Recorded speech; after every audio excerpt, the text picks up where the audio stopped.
I entered the house quietly, balancing a brown paper bag in one hand and a bottle of Pinot Noir in the other. My steps were deliberate, the silence amplifying the faint creak of the floor beneath me. I felt an unusual sense of accomplishment. The parent-teacher conference at the high school had wrapped up earlier than expected, and I was excited to surprise Emma with her favorite dinner and wine. We both needed this. At 35, juggling her demanding career in marketing and our increasingly busy lives had made time together rare. I was 37 and often caught up with work as a history teacher, leaving little energy for evenings at home. Tonight was supposed to be simple, a quiet meal, some easy conversation, and maybe finishing the movie we'd started weeks ago but never got around to watching. The mundane routine of it felt comforting, but the house was eerily still.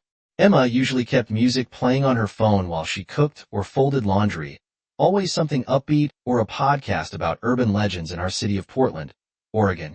I set the bag on the kitchen counter, my ears straining for any sound, but there was nothing. "Emma," I called softly, not wanting to shatter the unusual calm. No response. The kitchen was spotless, almost unnervingly so. I stepped into the hallway, gripping the bottle a little tighter as I moved past the framed photos of us on vacations, smiling at the camera. As I climbed the stairs, a faint glow caught my attention. The light in our bedroom was on, the door slightly ajar, a sliver of warm light cutting across the dark hallway. That's when I heard it, laughter, hers unmistakably, but with a tone I didn't recognize. It wasn't the familiar laugh I heard when she joked with me or her coworkers. This laugh was lighter, softer, almost flirtatious. My steps slowed. My heart picked up its pace. A voice followed, deep, casual, and male. I stopped outside the door, every muscle in my body tensing. Through the narrow gap, I saw her. Emma was lounging on the bed, her legs stretched out casually, her back propped up against the pillows. She was wearing the soft lavender robe I'd given her on our 5th anniversary. It slipped slightly off her shoulder, framing her in a way that felt deliberate, staged. Even her phone was positioned perfectly on a pillow in front of her, the camera angled toward her. She hadn't noticed me. "This weekend, of course," she said, her voice low and playful. "I'd love that," she smiled, an unguarded, genuine smile I hadn't seen in a long time. It was a smile I thought was meant for me. The man's voice crackled through the speaker, though I couldn't make out the words. His tone was intimate, the kind of tone that left no room for misinterpretation. "See you soon, babe," he said. The world shifted beneath me. My grip tightened on the bottle of wine, its chill seeping into my hand. My chest felt heavy, as though the air had been sucked out of the room. I stepped back, accidentally nudging the door, which creaked. Emma's head snapped up, her eyes widened as they locked onto mine, and in an instant, her expression shifted from relaxed to panicked. "Liam," she stammered, scrambling to grab her phone. Her fingers fumbled as she swiped at the screen, ending the call. I said nothing, standing there frozen, watching her. The silence that followed was suffocating. Emma sat frozen, her phone clutched in her hands like a lifeline, her cheeks flushed with a mix of guilt and indignation flickering across her face. "Liam, I can explain," she said, her voice trembling but edged with something else, something defensive. I didn't respond instead.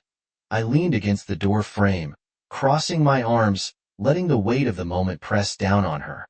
Her eyes darted to the phone, then back to me. "It's not what you think," she added hastily, the cliché ringing hollow in the charred air between us. The number of words in the original text provided is insufficient to determine the exact word count. However, I will proceed with the task as requested, segmenting the text into at least 3 paragraphs and correcting punctuation and typos while maintaining the original meaning and word count. Here is the modified text. Not what I think. My voice was low, almost calm, though my pulse roared in my ears. "You were lying in our bed, calling another man, babe, and making plans for the weekend. So please, Emma, enlighten me. What exactly am I supposed to think?" She opened her mouth, then closed it. Her face paled.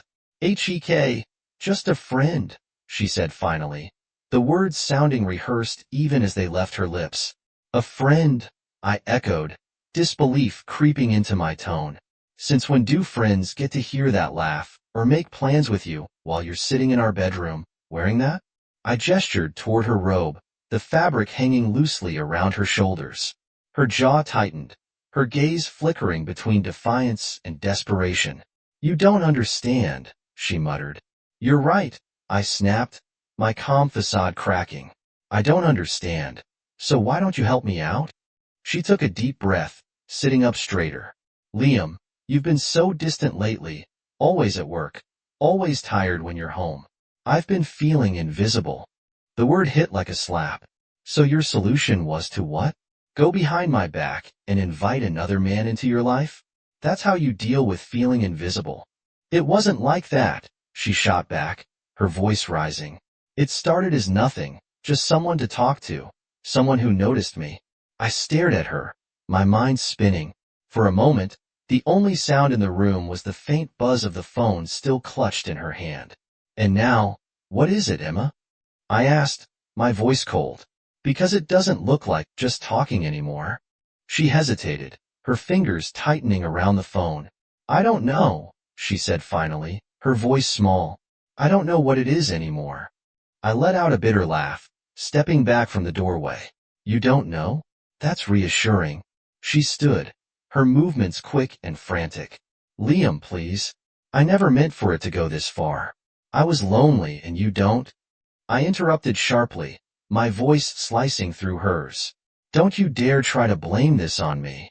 I turned and walked out, my steps heavy on the stairs. She called after me, her voice trembling, but I didn't stop. I ended up at Aiden's house that night, my best friend since college and someone who had always been my anchor in moments of crisis.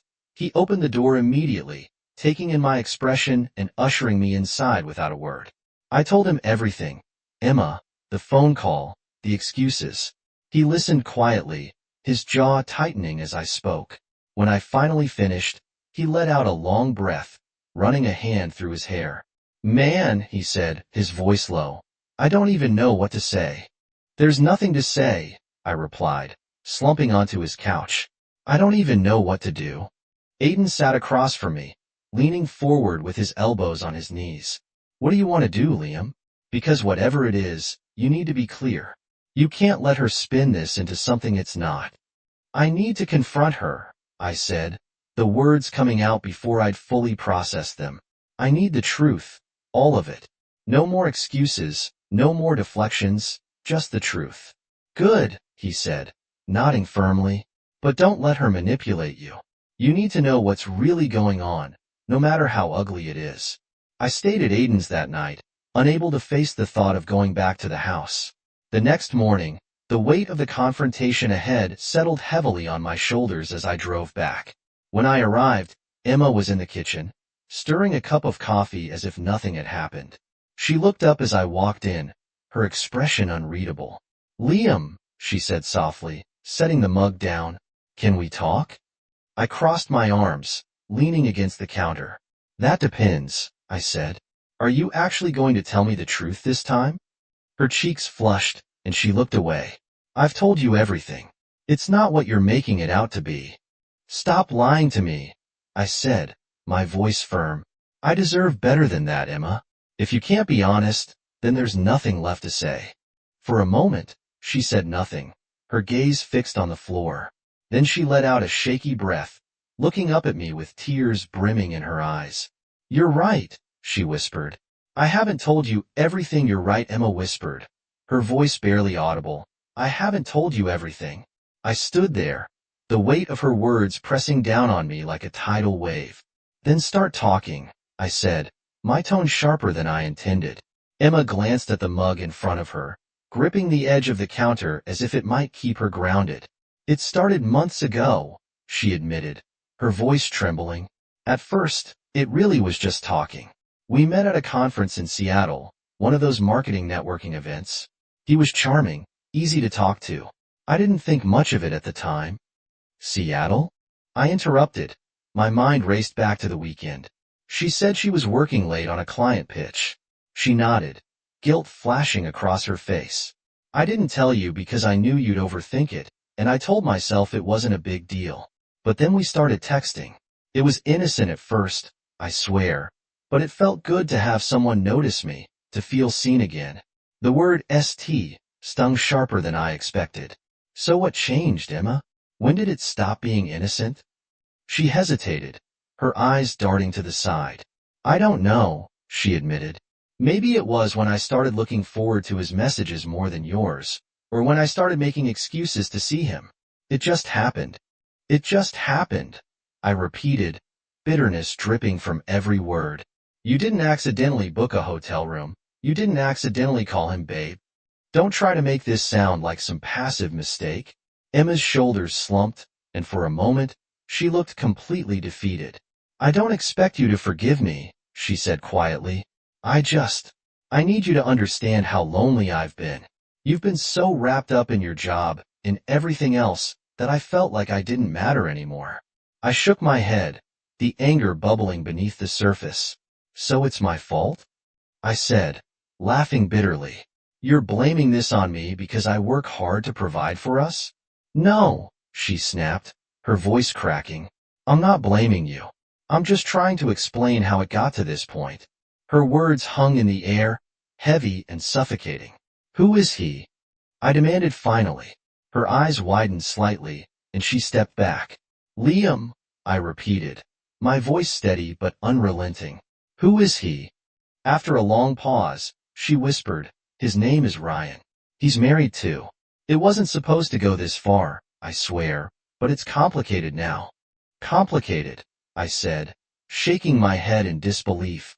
Do you hear yourself? You've built this entire web of lies, and now you're telling me it's complicated. What's complicated about cheating on your husband and lying to his face? Emma opened her mouth to respond, but before she could, the doorbell rang. The sudden sound cut through the tension like a knife. We both froze, staring at each other. I'm not expecting anyone, I said, moving toward the door. Emma's face turned pale, her eyes wide with something that looked like fear. Wait, she said quickly, stepping forward. Liam, don't. I ignored her. My hand was already on the doorknob. When I opened it, I was met with a man in his mid-30s, tall, with dark hair, in a confident posture. Liam, I assume, he said, his voice smooth and measured. Who the hell are you? I asked, my grip tightening on the door. I'm Ryan, he said casually, as if he were introducing himself at a dinner party. Time seemed to stop. The man standing in front of me wasn't just some stranger. He was the man I'd heard over the phone, the man Emma had led into our life without my knowledge. I turned to Emma, who stood frozen a few feet behind me, her face drained of color. Emma, I said slowly, my voice cold. You want to explain this? Emma stood motionless, her lips parted as if to speak, but no sound came out. Ryan glanced between us, an infuriatingly calm expression on his face. Well, this is awkward, he said with a dry chuckle, stepping just inside the doorway, uninvited. I shot him a glare that could have melted steel. You've got 5 seconds to explain why you're here before I throw you out. Liam, wait, Emma finally managed to say, stepping forward, her voice shaky. Ryan, you shouldn't be here. Ryan ignored her, focusing his attention on me. I came to clear the air, he said, folding his arms. I figured it was about time we all got on the same page. I blinked, struggling to process the sheer audacity of the situation. The same page? I said, my voice dangerously low. You think walking into my house and playing mediator is going to fix this? Emma moved closer to Ryan, her hands outstretched as if to calm the situation. Ryan, please. This isn't helping. Oh, isn't it? He said, raising an eyebrow. Because from where I'm standing, it looks like he doesn't have the full story yet. My jaw tightened. What full story? Ryan turned his attention back to me, his expression smug. Did she tell you about the baby yet? Time stopped. Emma gasped, her hand flying to her mouth. Ryan! She hissed, her voice full of panic. I stared at her, my heart pounding in my chest. The baby, I echoed, the words barely a whisper. Ryan smirked, leaning casually against the door frame. That's right, Emma's pregnant, and it's mine. The air left my lungs as if I'd been punched in the stomach. My vision blurred, and for a moment, I thought I might collapse. Emma, I said, my voice shaking with barely contained rage, is this true? She took a step toward me, her eyes brimming with tears. Liam, I was going to tell you, she said. I didn't know how. You didn't know how, I repeated, my voice rising. You thought it would be better for me to hear it from him. I jabbed a finger toward Ryan, who was watching the scene unfold like he was enjoying a reality show. Liam, I'm sorry, Emma said, her voice breaking. Stop saying that, I roared, slamming my hand against the door frame. You don't get to act like this just happened. You made these choices, Emma. You decided to betray me. Ryan let out a low whistle. Well, this is getting intense. Maybe I should. I snapped, cutting him off. Now he held up his hands in mock surrender. All right, no need to get violent, he said, stepping back out the door. Pausing just long enough to smirk at Emma, he said, call me later. Before I could stop myself, I slammed the door shut behind him. The sound reverberated through the house. I turned back to Emma, my hands shaking. How long? I demanded. She wiped at her eyes, her tears streaking down her face. What? How long have you been lying to me? I asked, my voice cold and clipped. How long has this been going on? Her shoulders slumped, and she let out a shaky breath. Almost a year, she admitted. I felt like the ground beneath me was crumbling. A year, I repeated. You've been living a double life for a year. It wasn't like that, she said, her voice pleading. I wasn't trying to hurt you. You weren't trying to hurt me, I interrupted, my voice full of disbelief. Emma, you've destroyed everything, our marriage, our trust, everything. And now you expect me to believe that you didn't mean for this to happen? She covered her face with her hands, her sobs muffled. I couldn't look at her anymore. The woman standing in front of me was a stranger, someone I didn't recognize. Without another word, I turned and walked out the door. The sound of her cries followed me as I stepped into the cool Portland air. I didn't go back to the house that night. Instead, I drove aimlessly through the quiet streets of Portland. The city lights blurred through the windshield as my mind spiraled. Every moment of the last year replayed itself in agonizing detail. The late-night excuses, the distant looks, the lies I'd been too trusting to question. Eventually, I found myself parked outside of Aiden's house. The porch light was on, and I could see him sitting on the couch scrolling through his phone, with his dog curled up at his feet. I knocked softly, and he opened the door almost immediately, his expression shifting to concern when he saw me. Liam, he said, stepping aside to let me in. I collapsed onto the couch and stared at the floor, my hands shaking. She's pregnant, I said finally, the words tasting bitter on my tongue. Wait, what? Aiden froze. And it's not mine, I added, my voice flat. He exhaled sharply, running a hand through his hair. Man, I don't even know what to say. That's a whole new level. I nodded numbly. It's Ryan's. He showed up at the house to tell me. Aiden blinked, stunned. He showed up? What the hell is wrong with that guy? I don't know, I muttered. And honestly, I don't care. I can't do this anymore, Aiden. I'm done. She lied to me for a year, a whole year, and now she's carrying his kid. Aiden said, finishing the thought for me, yeah, man. I'd say that's reason enough to be done. We sat in silence for a while, the only sound the soft hum of the ceiling fan above us. You're going to need to protect yourself, Aiden said eventually. Whatever happens next, you can't let her twist this back on you. The divorce process began the next day. My lawyer was relentless, using every piece of evidence I had, the emails, the texts, and the recording of her call with Ryan, to make sure the separation was as clean as possible. I wanted nothing from her but my freedom. Emma, surprisingly, didn't put up much of a fight.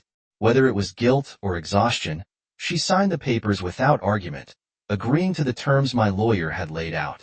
She sent me a single text after it was finalized. I'm sorry. I know I don't deserve forgiveness, but I hope you find happiness. The message lingered on my phone, unread and unanswered, until I finally deleted it. It wasn't closure, but it was as close as I was going to get. The weeks that followed were quiet but heavy. I moved into a small apartment in Northeast Portland, a modest space that felt alien after the house I'd shared with Emma. The walls were bare, the furniture minimal, but it was mine. Work became my sanctuary. My students, oblivious to the turmoil I was facing, brought a sense of normalcy to my days. I threw myself into lesson planning and extracurricular activities, finding solace in the structure they provided. Aiden checked in regularly, dragging me out of the apartment for beers or basketball games whenever he sensed I was retreating too far into myself. "You're doing all right," he said one evening as we sat on the patio of a local bar. "Better than I thought you would, honestly," I replied, swirling the amber liquid in my glass. He leaned back, studying me. "You're not carrying it anymore, the anger, the weight of everything she did. It's not hanging on you like it used to." I thought about that for a moment, realizing he was right. The wounds Emma had left were still there, but they no longer consumed me. They were scars now, painful but evidence of survival. Months later, life began to settle into a new rhythm. I decorated the apartment, turning it into a space that felt like home. I picked up hobbies I'd long abandoned: photography, hiking, even cooking. I reconnected with friends I hadn't seen in years. Their support was a reminder of the life I still had outside of what I'd lost. One evening, I was grading papers when a knock at the door startled me. I wasn't expecting anyone. When I opened it, a woman stood there.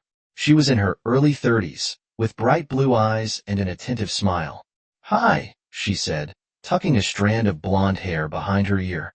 "You don't know me, but I'm Claire Ryan's wife." The name hit me like a jolt, and I tightened my grip on the doorframe. "What do you want?" She hesitated, glancing down at the floor before meeting my eyes. "I found out everything about Emma, about Ryan, about the baby. I left him." My breath caught. "Why are you here?" "I thought you deserved to know," she said softly. "I wanted to say I'm sorry for everything he did, for what you've been through. I know it doesn't fix anything, but—" I stood there for a moment, unsure of how to respond. "I've been where you are," she continued, her voice steady but filled with emotion. "And I know how lonely it feels. If you ever want to talk, I'm here." Her offer surprised me. It wasn't something I'd expected. For a moment, I considered turning her away, but something in her expression, the raw vulnerability, stopped me. "Come in," I said, stepping aside. We talked for hours that night, sharing our stories over cups of coffee. Claire's experiences mirrored mine in so many ways. The lies, the betrayal, the slow unraveling of trust. Her presence was a strange comfort, a reminder that I wasn't alone in this mess. Claire didn't become a constant in my life, but her visit marked a turning point. It was a reminder that healing wasn't about forgetting. It was about moving forward, about finding meaning in the wreckage. A year later, I found myself standing on the balcony of my apartment, watching the sun set over the Portland skyline. The air was crisp, the scent of pine carried on the breeze. My life wasn't perfect, but it was mine again. Emma was a distant memory, a chapter one had closed for good. I had learned to let go, not just of her, but of the anger, the regret, and the what-ifs. For the first time in years, the future felt like a blank canvas, waiting for me to decide what to paint, and I was ready.